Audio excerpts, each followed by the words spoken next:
Latest news exclusive. We've got new details about that deadly crane collapse in Tribeca last February. One person was killed, several others injured. At first, high winds were blamed, but tonight there's more. The investigators Jim Hoffer with new information about the cause and how the crane operator is involved. He's here now with the exclusive story. Jim?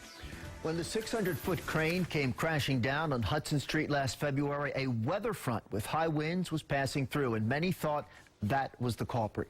Now we've learned that in the haste to bring down the huge boom, investigators believe the crane operator made serious mistakes. It's falling. It was the worst crane accident in the city in years. The huge boom crashing down across 2 city blocks, killing a passerby and seriously injuring 2 others. Every piece of the crane now labeled and lined up on a Brooklyn pier for investigators to figure out what happened.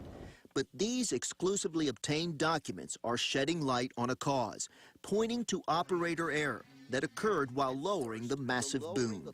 The Department of Labor has hit the operator, Galasso Trucking and Rigging, with 2 serious violations, blaming the company for not having any procedure or policy regarding wind, ice, and snow.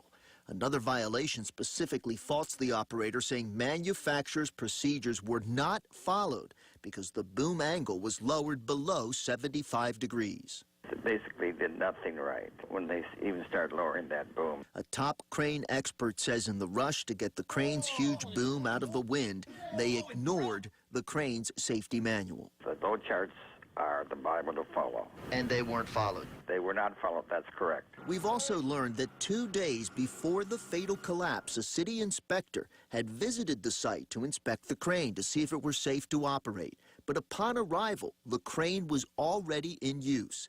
Galasso was fined $800. These fines are a pittance to construction workers and companies. Attorney Susan Carton won a huge settlement for a family whose son was killed in a 2008 crane collapse.